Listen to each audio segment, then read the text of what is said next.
Rowdy sheeter Shivaprakash alias Biklu Shiva ಕೊಲೆ ಪ್ರಕರಣಕ್ಕೆ ಸಂಬಂಧಪಟ್ಟಂತೆ ಶೀಘ್ರದಲ್ಲೇ ಮತ್ತೆ ಶಾಸಕ ಭೈರತಿ ಬಸವರಾಜ್ಗೆ ನೋಟಿಸ್ ಕೊಡುವ ಸಾಧ್ಯತೆ ಇದೆ.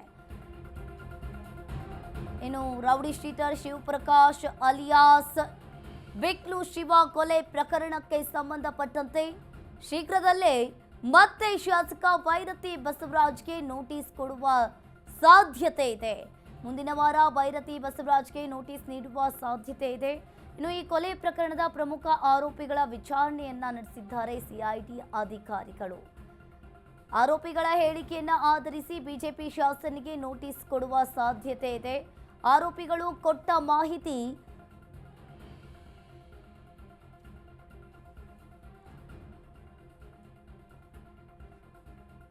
Rowdy sheeter Shivaprakash alias Biklu Shiva ಕೊಲೆ ಪ್ರಕರಣಕ್ಕೆ ಸಂಬಂಧಪಟ್ಟಂತೆ ಇನ್ನು ಮುಂದಿನ ವಾರ ಭೈರತಿ ಬಸವರಾಜ್ ಅವರಿಗೆ ನೋಟಿಸ್ ಕೊಡುವ ಸಾಧ್ಯತೆ ಇದೆ.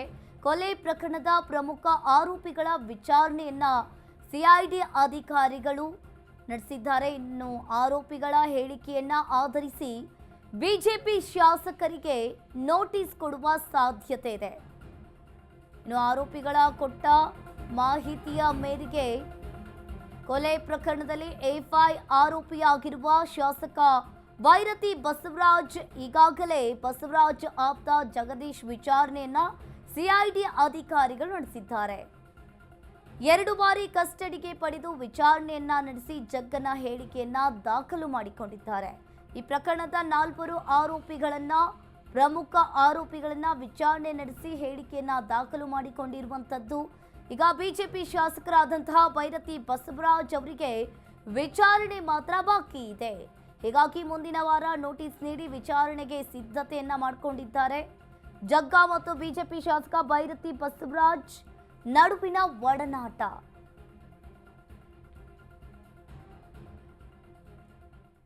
ಈ ಬಗ್ಗೆ ಹೆಚ್ಚಿನ ಡೀಟೇಲ್ಸ್ ಅನ್ನ ನೀಡ್ತಾರೆ ನಮ್ಮ ಪ್ರತಿನಿಧಿ ಅರುಣ್. ಫೋನ್ ಸಂಪರ್ಕದಲ್ಲಿ ಜಾಯಿನ್ ಆಗಿದ್ದಾರೆ. ಎಸ್ ಅರುಣ್, ಇಲ್ಲಿ ಒಂದ್ ಕಡೆ ನೋಡ್ತಾ ಇರಬಹುದು ಭೈರತಿ ಬಸವರಾಜ್ಗೆ ಈಗ ಟೆನ್ಷನ್ ಶುರುವಾಗಿದೆ. ಕೊಲೆ ಪ್ರಕರಣದಲ್ಲಿ ಎಫ್ಐ ಆರೋಪಿಯಾಗಿದ್ದಾರೆ ಶಾಸಕ ಭೈರತಿ ಬಸವರಾಜ್. ಅವರಿಗೂ ಕೂಡ ನೋಟಿಸ್ ಕೊಡುವ ಸಾಧ್ಯತೆ ಇದೆ. ಏನಿದೆ ಇದ್ರ ಬಗ್ಗೆ ಹೆಚ್ಚಿನ ಡೀಟೇಲ್ಸ್?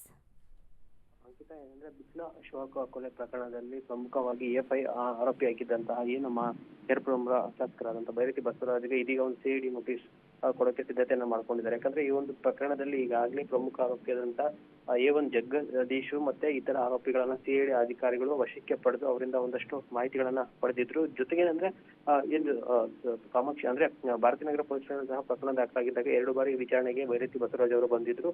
ಸೊ ಅವರಿಂದ ಒಂದಷ್ಟು ಮಾಹಿತಿಗಳನ್ನು ಸಹ ಕಲೆ ಹಾಕಲಾಗಿತ್ತು. ಇದೀಗ ಏನು ಎಫ್ಐ ಆಗಿರೋ ಹಿನ್ನೆಲೆಯಲ್ಲಿ ಸಿಐಡಿ ಅಧಿಕಾರಿಗಳು ಅವರನ್ನ ಹೇಳಿಕೆಯನ್ನು ಪಡ್ಕೋಬೇಕಾಗುತ್ತೆ. ಸೊ ಅದಕ್ಕಾಗಿನೇ ಇಷ್ಟು ದಿನವರೆಗೂ ಕಾದಿರುವಂತದ್ದು. ಮತ್ತೆ ಅವರ ವಿರುದ್ಧ ಏನೆಲ್ಲ ಆರೋಪಗಳಿದೆ ಅದಕ್ಕೆ ಸಂಬಂಧಪಟ್ಟಂತೆ ಹೇಳಿಕೆಯನ್ನು ಪಡ್ಕೋಬೇಕು. ಆಗ ಹೇಳಿಕೆಯನ್ನು ಪಡ್ಕೊಂಡು ಅದನ್ನ ದಾಖಲಿಸ್ಕೋಬೇಕಾಗುತ್ತೆ. ಸೊ ಅದಕ್ಕೆ ಇದೇ ವಾರದಲ್ಲಿ ಏನು ಸಿಐಡಿ ಅಧಿಕಾರಿಗಳಿಂದ ಮಾಜಿ ಶಾಸಕರಾದಂತಹ ಭೈರತಿ ಬಸವರಾಜ್ ಅವರಿಗೆ ನೋಟಿಸ್ ಅನ್ನ ಕೊಟ್ಟು ವಿಚಾರಣೆಗೆ ಕರೀತಾರೆ. ಆನಂತರ ವಿಚಾರಣೆ ಸಂದರ್ಭದಲ್ಲಿ ಅವರು ಏನು ಮಾಹಿತಿ ಕೊಡ್ತಾರೆ ಅನ್ನೋದನ್ನ ಸಿಐಡಿ ಅಧಿಕಾರಿಗಳು ದಾಖಲಿಸ್ಕೊಡ್ತಾರೆ. ಆನಂತರ ಅದನ್ನ ಕೋರ್ಟ್ಗೆ ಸಲ್ಲಿಕೆ ಮಾಡ್ತಾರೆ. ಯಾಕಂದ್ರೆ ಈಗಾಗಲೇ ಬಸವರಾಜ್ ಅವ್ರಿಗೆ ಹೈಕೋರ್ಟ್ ಅಂದ್ರೆ ನಾವು ಯಾವುದೇ ರೀತಿಯ ನಿಮ್ಗೆ ರಕ್ಷಣೆಯನ್ನು ನೀಡಲಿಲ್ಲ, ನೀವು ವಿಚಾರಣೆಗೆ ಹೋಗಿ ಹಾಜರಾಗಿ ಅರೆಸ್ಟ್ ಮಾಡೋದು ಬಿಡೋದು ತನಿಖಾಧಿಕಾರಿಗಳ ವಿವೇಚನೆಗೆ ಬಿಟ್ಟಿರೋದು ಅಂತ ಹೇಳ್ಬಿಟ್ಟು ಭಾರತೀನಗರ ಪೊಲೀಸ್ ಠಾಣೆಗೆ ಬಂದಂತ ಸಂದರ್ಭದಲ್ಲಿ ಹೈಕೋರ್ಟ್ ಹೇಳಿತ್ತು. ಸೊ ಅದೇ ಆದೇಶವನ್ನು ಇಲ್ಲೂ ಸಹ ಸಿಐಡಿ ಅಧಿಕಾರಿಗಳು ಕೊಟ್ಟಿರುವಂತಹ ಸಿಐಡಿ ಅಧಿಕಾರಿಗಳು ಅವರನ್ನ ಬಂಧಿಸಬಹುದು ಅಥವಾ ಏನು ಅವ್ರಿಗೆ ನೋಟಿಸ್ ಅನ್ನ ಕೊಟ್ಟು ಮತ್ತೆ ವಿಚಾರಣೆಗೆ ಕರೀಬಹುದು. ಹಾಗಾಗಿ ಇದೀಗ ನೋಟಿಸ್ ಕೊಟ್ಟ ನಂತರ ಅವರು ವಿಚಾರಣೆಗೆ ಯಾವಾಗ ಬರ್ತಾರೆ ಮತ್ತೆ ಏನು ಅನ್ನೋದು ಮತ್ತೆ ಯಾವ ರೀತಿ ಹೇಳಿಕೆ ಕೊಡ್ತಾರೆ ಅನ್ನೋದನ್ನ ಕಾದ್ ನೋಡ್ಬೇಕಾಗುತ್ತೆ.